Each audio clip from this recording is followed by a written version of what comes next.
TJ is good. I mean, it's funny. I always tell people he was my backup in college. I taught him one move, the chop dip. I never see him use the chop dip. He has his own things, and he's taken it way farther than I ever took it at outside linebacker. So it's good to be back with him, though. He's a fun guy to be around. How do you look out there? Condition? Yeah, I mean,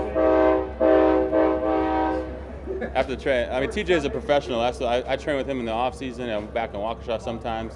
He takes his job extremely seriously. So no matter what, wherever you want to play, you want to put him on in a parking lot or whatever, he's going to be ready to play a football game. Joe, how about just generally speaking, having him back on the field? Yeah, I mean, TJ's great. That's all good. You know what kind of football player he is. If he's on the football field, he's going to make a lot of plays, and he's going to be good for our defense. So what was it like when he came out there for that first shoot? It looked like he was fist pumping, shaking hands, kind of like that. What was that like? I mean, that's just classic TJ. He's plays the game with a lot of energy, a lot of passion. If he's out on the field, he's going to be doing that as long as he plays. Joe, playing with him, is that going to be kind of a by the numbers thing, or will it be some room to color outside the lines? In terms of what? Well, hey, Steve says this, but I'm seeing that. I don't know. I haven't played with TJ in a long time, so I guess I'll have to find out when you guys find out. Devin's a guy, players at your position don't go in the top 10 too often, but he had the skill set to do that. What have you seen from him just in terms of what he brings to that position as a guy who'll be playing next to him?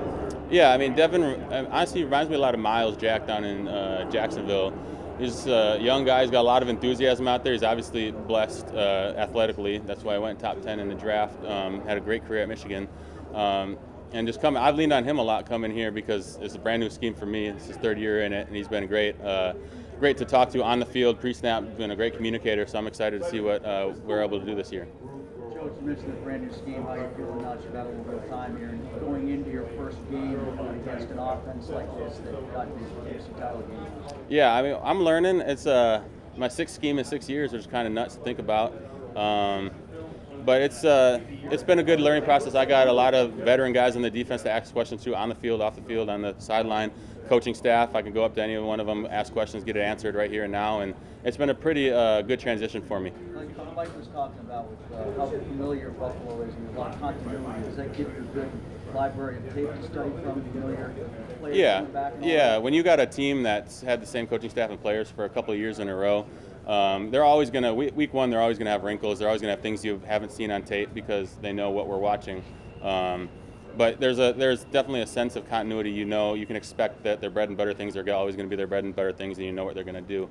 So we've been kind of just looking at that, but you gotta be ready for the unexpected week one. You've played Josh Allen before. What have you seen from how he's grown as a player that things that you have to key in on to make sure that he doesn't get loose against you guys? Yeah, I mean, I think I played him his rookie year. I just remember one play where Beasley sat the ball down in between our two hook players on the hashes, and I saw him eyeing him up. I made my break as his arm was in motion, and the ball got there before I could dive and make a play on it. I think he went from just a gunslinger, flamethrower guy his rookie year to really starting to understand the X's and O's, and you see it.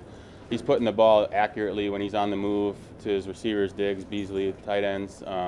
I think he's really grown in his understanding of the game, and he knows the personnel around him. He knows how to throw to guys. He knows what to expect, and you can see that in his accuracy has improved, I think, over the course of the 3 years a lot. Joe, do you have much knowledge of Highsmith before you got here, and what are your impressions of him? I mean, the only thing I knew about Alex was that he played in Charlotte with my guy Larry Ogunjobi in Cleveland, and he told me when I got here he was a walk-on, so I got a lot of respect for him with that. But I honestly didn't see a lot of games last year. I didn't really know who he was before I got here, but just seeing that guy work out in the field, he's going to be a good player for a long time. Joe, it seems like nickel's going to be a popular defense for you guys. Can that be effective against any offense, any personnel? Yeah, I mean, as the NFL goes to a lot of 3 wide receiver sets, you're going to see nickel on Sundays from pretty much every defense across the league. And that's the best way to combat the skill positions that we got in the NFL these days with the rules. So that's I think the defensive coaches and the offensive coaches are always playing chess matches, and you'll see as the year goes on what they find to be most effective. But when you get a lot of skill guys out there, you put skill guys in defense to match up to it. How about 4 receivers? 4 receivers, yeah, you got a lot of DBs out there. You got 93 out there running in the middle of the field doing things. I don't know, playing between the hooks, playing D tackle. We'll figure it out.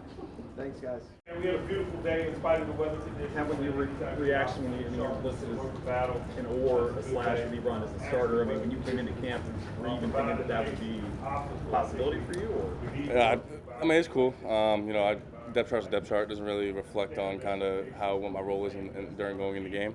But, you know, obviously coming into camp, my goal was to have the biggest role I could. You know, if that was on special teams or if that's on offense or both. You know, that's what I was going to do. So I just came in and worked every single day, put my head down, and you know, obviously I get to continue that process. But I have a good foundation in camp, so you know, hopefully stick with that during the season. Has Ben helped you with the nerves aspect of this? First of all, I was not nervous in the tunnel when Najee said. We'll put that out there right now. But yeah, I mean, he's helped just because the flow of the game and all that kind of stuff, and what to expect. He's helped. He's been huge in that, and just, you know, making sure, you know, I'm very good at my routes out here, but making sure I don't speed them up in the games just because, you know, the lights are on and everyone's watching, stuff like that. But, you know, just that kind of thing. So, you know, he's helped a lot. You played in big stadiums, big crowds, but it's been a while since you've played. What do you suppose it's going to be like, especially as a visiting team? Yeah, I mean, I love going away and playing away stadiums. That's something that I thrive on. You know, I think most of my best games in college were, you know, at away venues. So I love it. I love when the crowd is booing me and throwing stuff at us and all that kind of stuff. So I love it. And I'm excited about Buffalo, and I heard their fans are crazy and stuff like that. So I'm excited for the opportunity. Like that silence, right? Oh, hell yeah, yeah. When I score a touchdown or something like that, you know, I love shushing the crowd and all that kind of stuff. So. Pat, Mike said from the beginning of camp, you know, can he block? That's what he's always wanted to know. Self-evaluation times from the start of camp. Like, what have you learned? What's different for you? Like, are you ready to, you know, contribute?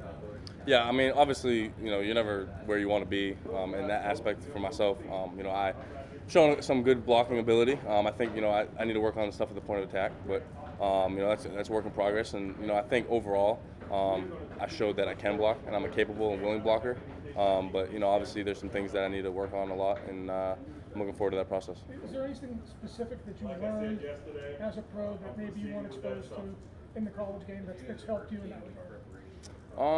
I think, you know, just kind of being more detailed in the little things. I mean, I think, you know, my process in college, you know, I was kind of put out there as, you know, I act like a pro. So I kind of came in knowing kind of what to do in my process, stuff like that. But just the attention to detail and how quick and fast everything goes, just because everyone knows what they're going to do. So just kind of the little details of going in the playbook and all that kind of stuff. There's going to be a lot of rookies on the field offensively. Is that a gelling process that is going to take for every game to get through? You know, I think, you know, every rookie that's playing is deserving so. And I think, you know, they wouldn't put them out there if they weren't deserving. And I think, you know, the offense is gelling right now, and everyone's gelling right now. So I think we're all ready to go. And, you know, rookie or vet, you know, I think we're just ready to go out there and hit someone else. Does it make a difference if it's a regular season game? I mean, obviously, you know, a game day is a game day, but obviously there's a little more, you know, pep in our step that it's week one. How has Ebron been? I mean, he's got a big personality. It seems like he keeps things. What's he been like to deal with? Yeah, Ebron's been great. You know, he's been awesome with me and just kind of teaching me the ropes of being a successful tight end in the league. I mean, he's been very successful in his career so far, and you know, just picking things from him and little things like that. So it's been awesome, and he's been awesome to work with and awesome to learn from and stuff. They put an emphasis on wanting to run the ball better. They said that literally 5 seconds after the season was over last year. What role, you know, do you think I mean, Ebron's maybe not as willing to block, or to be honest, it's not his role. Yeah. What role do you play, do you think, in kind of making that, making sure 22's got room to do what he does? Yeah, I mean, I think, you know, just creating any hole that we can to get 22 loose is going to be effective. I think, you know, whatever role they ask us to do. I mean, I think, you know, I think Ebron is a very capable blocker, and I think that if you look at the film, that he's willing to do it and he can do it. So I think I wouldn't necessarily say that there's carved out roles of he's the blocker, he's the pass catcher, all that kind of stuff. I think we're all pretty well rounded. So I think I give E a lot of credit. You know, he's come in and worked and all that kind of stuff with blocking, and myself too. So I think, you know, we're all very well diverse in that aspect. You got any celebrations planned for? No, I haven't thought about that yet. My focus is on the game plan right now. Are you guys, is the line working together a little bit after practice? What kind of things are you guys trying to accomplish just in some of these extra moments that you can get together? You know, just trying to build continuity within each other, get on the same page, just with everything in our schemes and our, you know, our plays and our fits. Just trying to get on one accord and, you know, that's pretty much it. Is that a little bit more of a challenge with some of the moving pieces with now having Dan at left tackle, Chooks going back to right, setting up right before this game week? I wouldn't say it's a challenge, but like, that's why we're doing it. You know what I mean? Just, so everybody's on the same page. Everybody gets, those few extra reps we take out there by ourselves, like those are a few extra reps for everyone to get just that much more comfortable with each other. So that's how we look at it. Did you snap much during the preseason with gloves on, or you just doing it because of the weather? It was a little wet today, so I just, tried it without, and yeah, that was just due to the weather. Kendrick, Ben talked this morning about how he would anticipate some growing pains just because there are new faces and stuff, new roles early in the season. I guess as a rookie, how do you sort of manage? I mean, the standard remains the standard, though, right? So how do you balance like mistakes that are going to happen versus I've got to go out there and do my job? Yeah, nobody cares. It's the NFL. Nobody cares if you're a rookie. Nobody cares if you've been playing for 30 years, right? It's all one and the same. You gotta go out there and do your job. So that's just kind of how us, and I know a lot of the other young guys look at it too. Is managing emotions part of that? I mean, Ben said there are some times where he has to maybe impart to you or some of the other guys to just move on to the next play. That once the whistle's over, that's it. Yeah, I feel like I'm kind of an emotional player. Sometimes I like to, I'm really into the game.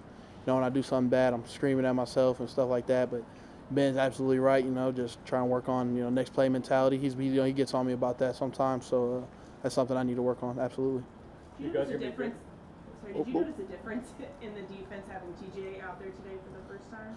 Yeah, you just kind of feel his presence a little bit more, and he plays hard. That's my first time really going against him. So he's running to the ball, and I'm excited. So. Anything surprise you about seeing him out there for the first time? Anything he was doing? Not really. I knew, like, well, he's out there. Let's bring it. Not to change. Not that it changes our work attitude or anything, but it's definitely just another great, one of the many great defensive players we got on our team. So. My guess is it's going to be kind of loud on Sunday. What are you guys ready for the silent count? What are some of the challenges there? We're just, we don't really know what we're going to do so far cadence-wise, so we're just, we're working on a lot of things, but we'll just have to see Sunday. Talk about thinking about mistakes in your first game. You speak up? Yeah, just with talking about getting over mistakes and things like that. There's a lot of young guys, especially in the offense, seem like they're going to get an opportunity. Is having other players in the same situation going into their first game, is that an advantage, a help? Do you got other guys to kind of lean on? Yeah, like you said, yeah, we kind of lean on each other, try and keep each other's spirits up every day. I feel like us as a rookie class, we're pretty close, especially on offense. Like, super close with Najee, super close with Pat and Dan. We all pretty tight together. So I would say, we definitely lean on each other for support, and I think we're doing great. And I think we'll be fine. So.